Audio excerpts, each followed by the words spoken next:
Então tá. Vamos para mais uma pergunta? Vamos para mais uma pergunta. Cabeluda? Eita! Ana, já superei a dor que eu tenho com os meus pais e agora não deixo faltar nada para os meus filhos, faço de tudo por eles e eles são a minha vida. Eu morro de medo de perdê-los ou de que eles vão para longe de mim. Isso é normal? É normal. Não vamos colocar assim, é normal, não é normal, né, Déia? Não vamos generar, não vamos, isso é certo, isso é errado, isso é bom, isso é ruim. Não, mas tem algo por trás disso. Quando ela fala assim, ó, já superei a dor dos meus pais, já superei a dor com eles, né? Minhas questões com eles. Minhas questões com ele. É verdade isso? Possivelmente não. Não é verdade. Por que não é verdade? Porque ela tá fazendo de tudo para não ser como os pais foram. Então ainda há totalmente no julgamento contra os pais. Eles não foram bons o suficiente. Não me deram. Ela disse que eu dou tudo para os meus filhos, ou seja, eu não tive tudo que eu considerava que eu deveria ter tido. Importante. Então, hoje eu dou. Então, será que olha, eles são a razão da minha vida. Olha como é pesado isso, né? É pesado porque assim, ó, ter uma mãe e um pai, né, ter esse peso de carregar a vida que não é minha. O filho, eu tô falando, né? Carregar uma vida que assim, ó, ela faz tudo pra minha vida. Um dia esses filhos vão casar, um dia eles vão querer sair, um dia eles vão querer, sei lá. E aí essa mãe, tipo, não, eu vivi minha vida agora pra você, agora você, sabe? É uma simbiose, que o filho, ele perde força de vida muitas vezes, né? Que é aquilo que a gente fala, o dar demais. Como que fica esse filho quando a mãe dá demais, quando a mãe quer suprir tudo aquilo que ela não teve? A criança dela sentiu falta. A criança dela sentiu falta, né? E aí ela tenta suprir essa criança, só que tem que lembrar que aquela criança... Não é ela.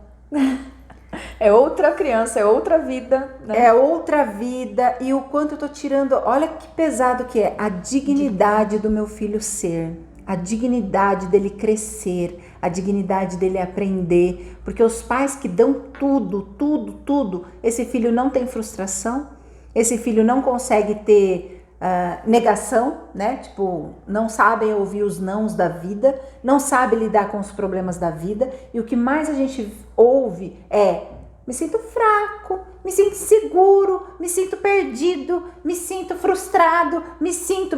Por quê que ele se sente tudo isso? Porque desde pequenininho ele não soube lidar com isso.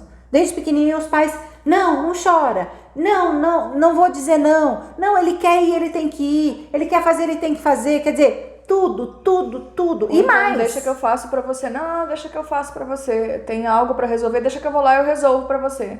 Então, quer dizer, o dia que ele tiver que resolver algo que não tiver pai e mãe ali pra resolver com ele, ele não sabe resolver. Eu ia falar agora, né? Chega até ir na escola, sim, brigar com um amigo de escola, que é uma confusão, que são, vamos colocar, né, duas crianças da mesma idade, se elas têm uma confusão, eles têm que se resolver entre eles, né? A educação versus a educação do outro, uma parte de respeito, ele tem que entender isso, né? Como é a convivência. Saber lidar com os conflitos também, né? Porque são nos pequenos conflitos, né? Que começa desde muito cedo, na creche, né? Quando um coleguinha morde o outro, quando eles começam a conviver com outra pessoa e ter os pequenos conflitos, porque na idade adulta só aumenta, né?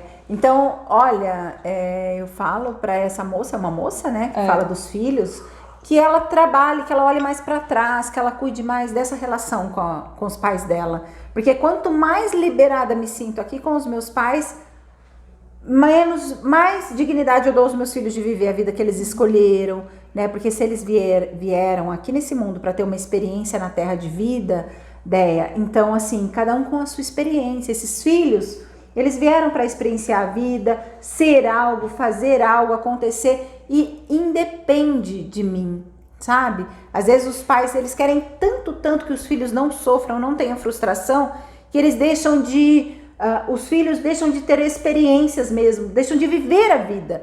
Por isso que eu falo, tirar a dignidade é esses filhos não ter força para arrumar um trabalho novo, não ter força para montar uma empresa que não seja arrumar um trabalho, porque eles não conseguem lidar com a diversidade, os nãos da vida. E outra, né, assim, dizer que Os meus filhos são a minha vida, ou quer dizer, se um dos filhos me faltar, ou se algo acontecer com ele, acabou minha vida. Então, poxa, será o quanto que eu preciso olhar para essa minha vida, o quanto vale essa minha vida, o quanto que eu amo viver, o quanto que eu estou no meu servir, o quanto eu estou realmente vivendo, ou tipo assim, eu estou projetando, colocando a minha vida na mão do meu filho, né? Tipo assim, depende de você eu viver ou não. Se você for embora, eu morro. Se você morrer, eu morro também, né? Então, assim, o quanto que é pesado para esse filho levar esse fardo, né? Carregar a vida do pai ou da mãe, ou dos dois, nas costas. E esses tempos atrás eu falei com alguém, eu não me recordo. Sim, falei com uma pessoa e ela teve com a mãe doente, o pai, e ela sentia culpa porque os pais viviam em conflito, sabe? Viviam em conflito e a mãe era muito... jogava ela contra o pai, eles eram separados, a mãe jogava ela contra o pai, não deixava ela amar o pai dela. O que aconteceu? A mãe dela teve uma doença e faleceu. E ela sentia culpa porque ela disse, nossa, parece que assim, ó... aliviou pra mim quando a minha mãe partiu, sabe? E aí você olha pra essa filha e você diz pra ela, poxa, você tá errada. Como assim você pode sentir um alívio quando aconteceu isso com a sua mãe?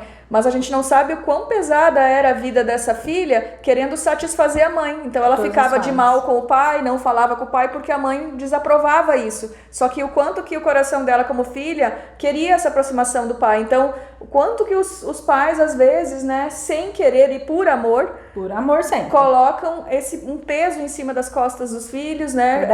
Afundam eles e até às vezes o filho fica doente, fica, sabe? Porque ele tá carregando isso, sabe? Então, assim, é pesado mesmo, né? Você botar um filho no mundo para que ele seja seu, para suprir uma dor minha, uma falta minha, algo que é meu, sabe? Eu coloco a sua vida. Ela coloca a sua vida na mão dele. Então, assim, ó, eu fiz esse filho para ele completar algo que está incompleto na minha vida. E aí é que tá, né, Dé? Quando a gente fala aqui, vai olhar para suas dores.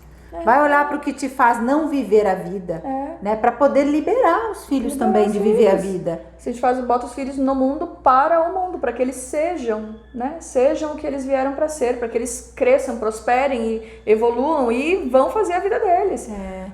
Você falando agora, né? E eu sempre faço essa analogia do pé de manga, né, Déia? Por exemplo, a manga dá frutos, que são os filhos, né? Dá frutos. Então, um fruto que cai ali do lado do pé de manga, do ladinho, e às vezes nasce, né? Ele cresce ali até um certo tamanho, porque embaixo do pé de manga não dá para crescer mais, porque tem o pé ali, então ele fica... impede de crescer mais. E ele não cresce mais, chega um momento ele fica estagnado, ele fica parado, né? Então, se a gente vê isso também, a gente observa que esse pé de manga pequeno não tem nunca, jamais como cuidar desse pé de manga grande, que é muitas vezes o que os pais acreditam que é a lei natural da vida. Não é a lei natural da vida, é o maior protege o menor. Não tem como o menor, esse pezinho de manga, fazer algo pelo pé de manga maior. Agora, o pé de manga maior que dá sombra, que protege horrores, esse pezinho de manga aqui, ele nunca cresce. Agora vamos falar, você viu aquela reportagem há anos atrás, saiu com uma menina, ela viveu com um filho no porão, que era até o pai que estuprava e vivia embaixo do porão. Sim. Ela teve uma super dificuldade de depois sair de lá, porque ela viveu tanto tempo ali, que você vê, ela chegou lá, não me engano, com 7 anos, pequena, ela sumiu, né? E na verdade ela estava embaixo do porão ali com o pai. Então assim, o depois, vamos supor que esse pé de manga, um dia, pela ordem natural da vida, esse pé de manga vai primeiro. E esse daqui nunca cresceu. Nunca experienciou o sol da vida, as dificuldades da vida. Como que vai ser depois um pé de manga velho que nunca tomou sol? Você acha que vai acontecer o que quando ele tomar sol? Sem contar, vai secar. Como ele não tomou sol, ele não tem energia, não tem. Ele sempre é fraquinho, sempre... As folhinhas que não tomam sol de um pé de manga ou de qualquer árvore, elas são verde claras, você já viu? Porque elas não são queimadas do sol. A folhinha verde clara, se você pegar ela é molinha. Ela é sensível. Uma folha queimada do sol, né? Que a gente vê que são as folhas do topo da árvore, né? São as mais fortes, as mais grossas, as mais firmes.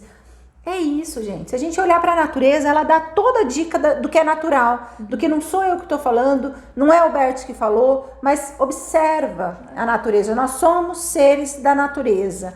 Então, quando a gente faz essa super proteção aos nossos filhos, a gente tira o que dele? A força de vida, né? A gente não forma eles não formam uma camada de proteção da vida, não sabem viver. E aí, quando esses pais não estão mais, muito certo esse filho ter uma depressão, muito certo esse filho não conseguir conviver com as dificuldades.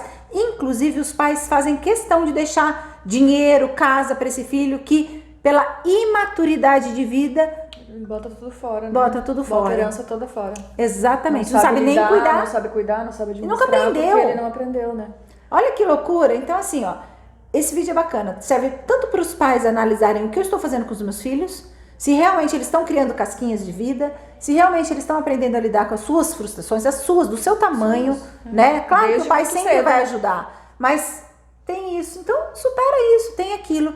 Faça isso, né?